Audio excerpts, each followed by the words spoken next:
projectors that I have mounted in this room are exact clones. They're duplicates of each other. They're located up on the shelves opposite the screen that we finished constructing about a month ago, and I'll show you that in just a little bit.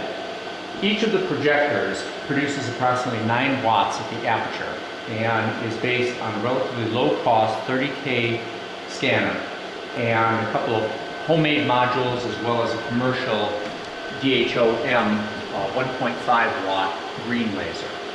Later on in the video, I'm going to take one of the projectors apart and show you some of the innovations that I think might be helpful and kind of interesting.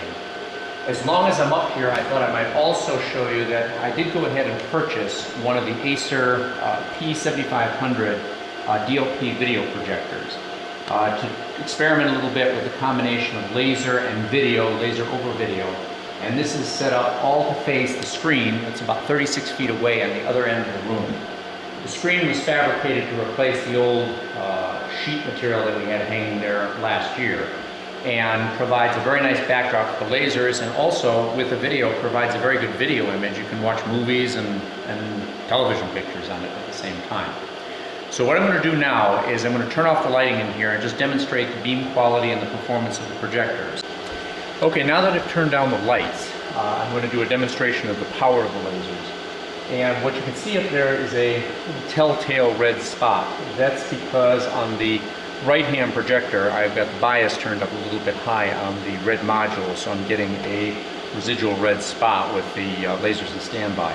So it'll be that projector that I disassemble, where I'll take advantage of that opportunity also to turn down the bias pot. What I'm going to do now is I'm going to show you nevertheless what the power level of the lasers are. And so, Asher, why don't you go ahead and turn up the test cameras. And if you look at the screen, I don't know if you're going to be able to see it at this level of brightness, but the two test patterns line up very well.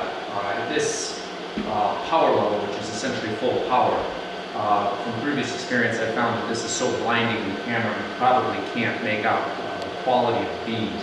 They're about 1 milliradian per laser, per beam overall divergence from the projector. And to get a better idea of what that's like, what I'm going to do is I'm going to go ahead and turn off the test patterns and go ahead and try a graphics projection.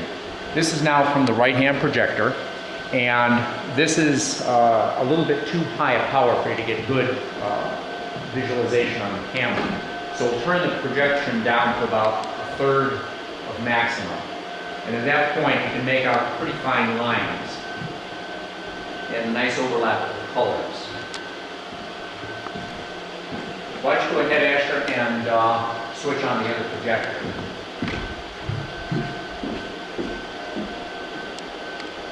The screen performs pretty well too, and we found that by taking a basic drywall material and painting it with a primer, and then using an audio-visual type of screen paint that contains mica, we get a nice gain in the screen, and it also reflects well for the video projection too. I'm not going to demonstrate that because that's really got nothing to do with the laser form, but they do work nicely together.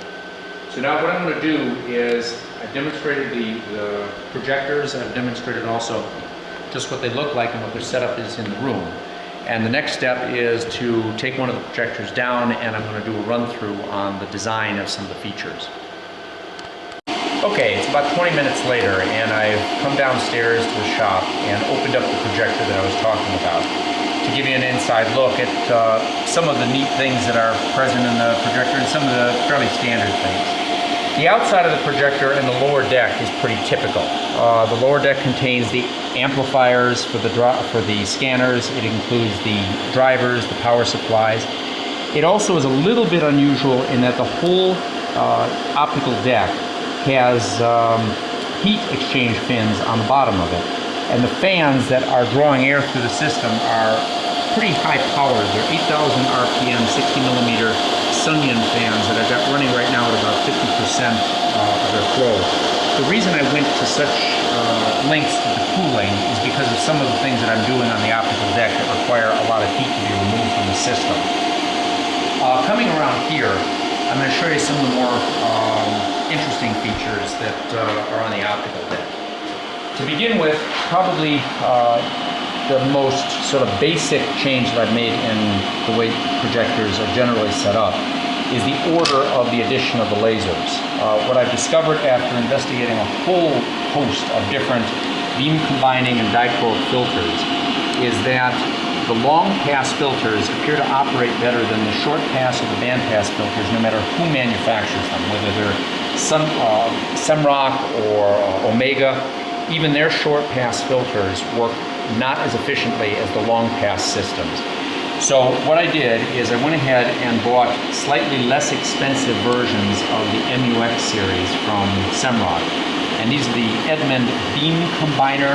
That's the name of the category of filter that we're using here. Beam Combiner filters, and compared them to one of the MUX filters from Semrock, and they both perform so identically that I decided to save money on the projectors and purchase additional filters only from Edmund. The filters are set up in such a way that the red, then the green, then the blue, then the scanner. So this long pass filter reflects the green, this long pass filter reflects the blue. And with this setup, the losses are so low with pass-through and with parasitic losses through the filters, they're on the order of less than 1%. 99.9% throughput, maybe 99.5% loss on the additional wavelength. My power meter can barely show it. You can barely see a color on your hand, and the power meter shows a couple of milliwatts being lost. So from now on, this is going to be the order of things in any of my projectors, and I am going to go with these long pass filters from now on. The blue module is unusual only in that it is set up on some Peltier cooling devices. An example of the big Peltiers that I've got with this system are 400 watt units that are mounted below the module and run their cables down directly through the optical deck to a power supply. Identical for both sides, and most effective for the red, but still useful in that it keeps the temperature down at about 0 degrees centigrade. The need for the aggressive cooling is because these each dump about 120 additional watts onto the deck. So you're talking about 300 watts or so being dumped out of the projector, primarily because of the Peltier devices. The additional cooling, probably just overkill for the blue. It gives me a little bit more feeling of confidence because I know that I'm not pushing them up to their limits. And my suspicion is that these M-series diodes are performing cooled probably as effectively as the 9mm diodes, in that I believe it's just heat management that makes the difference between the two models. In any case, I've got these running fairly aggressively at 1.9 amps each, and as a result I get about 4.5 amps out of the module and a little over 4 watts coming out of the projector despite losses in the scanner. Because I am using just a single set of diodes PBS, I'm able to expand them pretty aggressively in these anamorphic prisms. And so the divergence on the blue is so small, I've actually defocused it slightly to bring it to approximately the size of the green and the red lasers. Probably could have added a quad to this and added even more power, but it's already pretty well balanced to the green and the blue, green and the red. The green laser I'm pretty pleased with. It's a DHOM model from China. It's rated at 1 watt. I like it better than my Vashio because it's quieter, it's smaller, and it's way underrated. This thing produces a little over 1.5 watts all day long, while my 1.5 watt Vashio is also 1.5 watts. And even though the beam divergence from this is a little higher at about 1.5 to 1.8 milliradians, I've telescoped it up in size here for a better divergence, and so I've got about 0.8 milliradians on the green once it's gone through the telescopic optics. Most of the innovation on this projector is in the red module. I've decided to stick with the G71 diodes, primarily because they're cheaper. I like the closed pan nature because it's a little bit more less tense when you're loading them as opposed to the open pan module with the P73s. And I like the beam performance. They have a lower divergence than the G73s, and in my hands, substantially lower divergence. I think these are at least as brilliant in the far field, and at their cost and the cooling that I'm doing, I'm still running them pretty aggressively. Each one's putting out almost a watt, and so I've got about 4 watts coming out of the module, and I've got about 3.4 watts coming out of the scanner. I lose a little bit in all this optical frame, but I'll get into that as we go on. It's worth it. The beams, as they come out of the module, are folded and pass through a set of cylindrical optics to reduce the divergence. The unusual mounting scheme for the second lens in the series is because what I discovered, and I've posted, is that these lenses, whether the group buy lens or the lenses from Edmund or the original group buy lens, they aren't cut precisely perpendicular or parallel to their optical axis. So as a result, when you lay these things down on the same plane, they will produce, or they will leave, a small residual vertical power that you can't get rid of. And the only way to eliminate that is to be able to compensate for that miscut by being able to very slightly rotate one or the other of the lenses. It's not important which one, but it was easiest to do it with the largest of the two. The other interesting thing is how important distance is. I decided to go with a -50, +50, essentially a 1-power telescope, but placed about 70 millimeters from the diodes, and, 7 inches, about 170 millimeters from the diodes. And I still get about a 6-to-1 magnification through the system, despite the fact that the lenses have essentially equal and opposite powers. That's how important the divergence factor and the spacing factor is in the overall performance of the lens system. This beam now has been expanded to a a square profile. I don't know if you can see that if I put this card in here. It probably will be blinding. But the stacked diodes, expanded to this degree, produce a pretty even square, which best fills the scanner downstream, but in this case is about 1 millimeter too large. So what I've done is I folded the beam again and passed it through 2 telescopic positive lenses, a 100 millimeter and a 75 millimeter, to reduce the size ever so slightly to get it to fit into the scanner without any spill. But what I also get in this process is a focal point, and a focus within the beam line gives me the opportunity to use spatial filter. There's a couple things that I've found with this projector that I would not do again, a couple things that I think would be substantial improvements if I were to repeat this.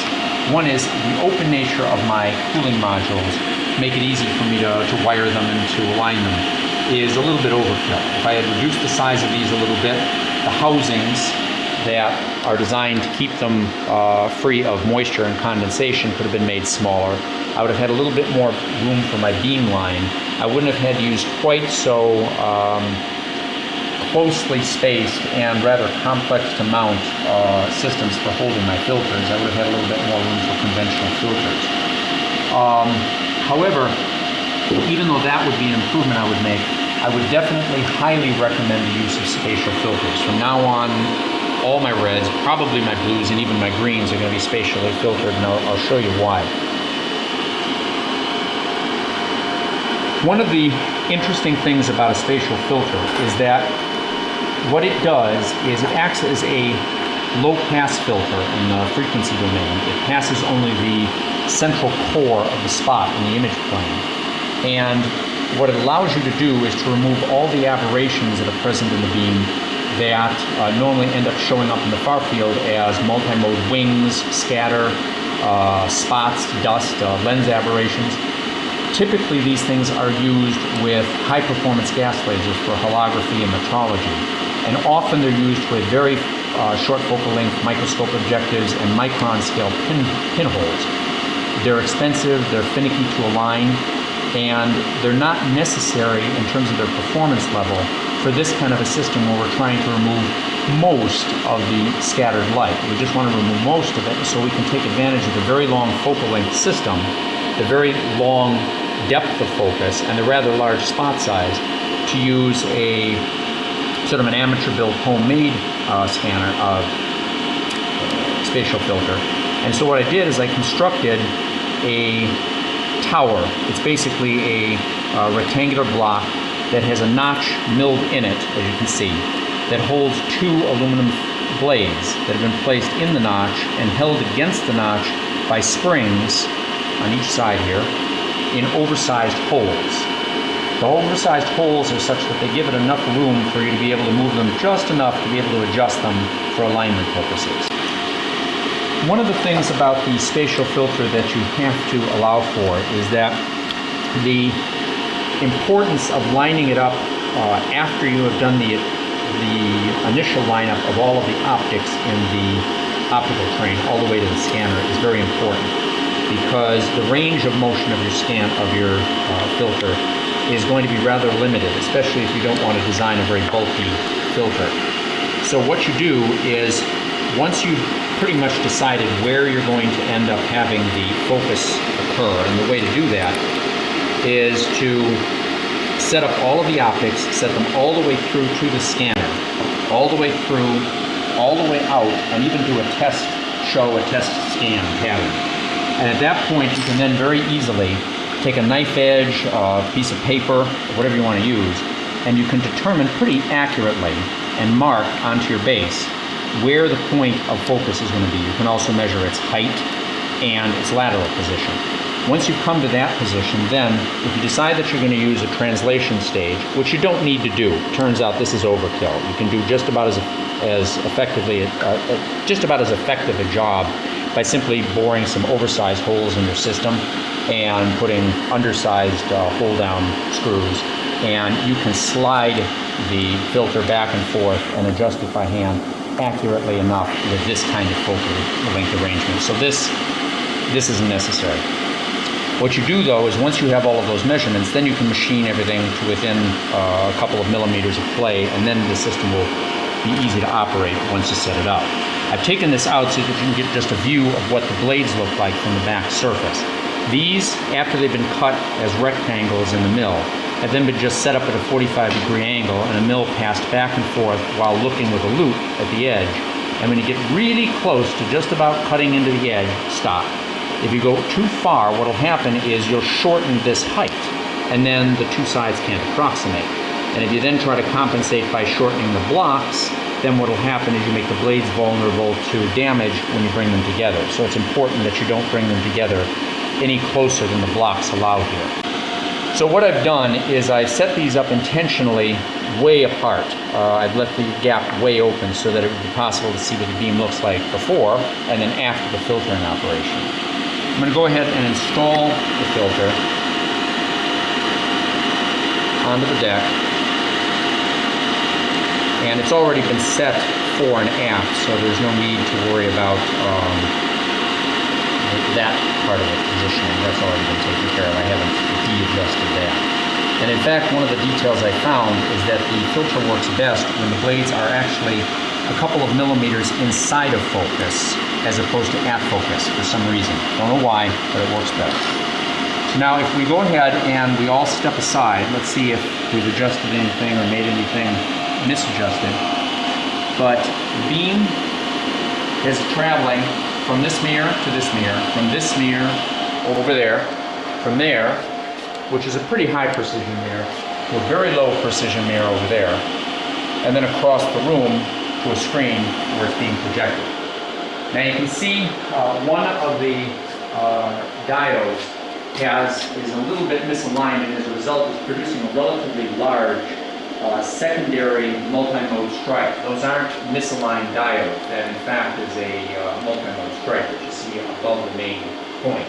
But we can take care of that too. So now what I'm going to do is I'm going to start by using this set screw that's mounted in this retaining cap. And I'm going to begin to lower the upper blade. And as I do, it slides squarely in the trough. And as the blade moves down, what I'll have you do is show a picture of the image of the spot, because that's what's going to be changing as the blade approximates. As I move the blade in, I'm going to leave the lights on just so that you can still see the effect of the blade coming in. Look at the bottom multi-mode line and spill. See it as it disappears? I can bring it all the way up to the central spot. I can also overdo it and cover the spot when that's not good. So I can just back off, take the screw down a little bit, move my blade up, and once again we have that spill. Once again, tighten the screw in and bring it up to about the optimal position. And then with the two screws on the front of the filter, I'm going to go ahead and tighten these to retain the filter. you want to show an image of this. These are the screws that I'm tightening right now. Just on the upper blade. Now that blade won't move. Low tech, but it works. The way that I raise the lower blade is I simply take a hex wrench, and if you stand away and take another picture of the spot, I'll show what happens to the upper spot. And I can get rid of it. And now we have a single spot. And if I want to, I can bring it back again, and all the spill becomes obvious. Now the light loss is really light that you don't want. It's just going to remove contrast and produce a blur at the projection. So the spot that I'm showing you now still has about 80% of the energy, but the other 20% is destructive. It's not helpful. And then finally, on the lateral wings, I have these small, I've taken this one off, these small blades that have been fabricated with a notch in the top that lets them hang from the upper blade. The one that's installed right there is just slid across by hand. I can slide it just with my finger and tighten it down, and if again you look at the spot in the far field, you'll see what happens as I slide the blade in. See? It disappears. I can bring it back again, and I can make it disappear. So I can clean off all the wings by simply moving in the blade. If I were to lock that blade down, and then if I were to install the other blade, which I'm not going to do because it's going to be a little tedious, basically you can clean up the beam and produce a very nice far field spot. Now for those who say they use aperture stops or some sort of obstruction around the beam elsewhere other than at a focus, the reason that doesn't work as effectively is because it makes an assumption that isn't really true, and that is that if you have noise in the far field, that you see it around the central beam, so it must have been present around the central beam in the near field, and that isn't true. The light that eventually ends up scattering outside the bulk of the main beam often is within the beam at this close location of the diode. And it's only as you progress farther and farther through the system that you're able to block those beams because those rays begin to become apparent at a far distance from the diode. Another way of thinking of it is that when we are collimating, we are really not actually collimating a beam, we're focusing a beam at a very, very far distance from the diode. And as a consequence, the image that we form on that screen is the same thing that you are forming on the blades of the spatial filter, except by producing a preliminary or a pre-focus with the first lens. We cause those aberrant rays to make themselves, declare themselves before they get through the other side of the filter. So we reproduce all the noise, all the garbage that you don't want at this image plane, and then we block that. It's much more effective than trying to block it straight along the side of the beam when you're not able to access it because it still resides within the bulk of the beam. This is very effective, and this is very easy to set up. And even though this may look like a fairly complex setup, I don't think anything like this is really necessary to gain most of the benefit. I bet you could do the same thing with a simple razor blade, maybe a little adhesive if you're willing to do it permanently, or a little clamp through a central screw. And I bet you could put one of these things together in an hour or two, even if you didn't have a mill. The longer the focal length lens is, the more forgiving the focus, the larger the spot, the easier the adjustments that can be made. So that pretty much spells it out for this projector here. It represents a prototype for the large projector that's going to be replacing the big one we used to have upstairs, and these two will then become satellites for that main projector. So I appreciate your watching. Thanks very much.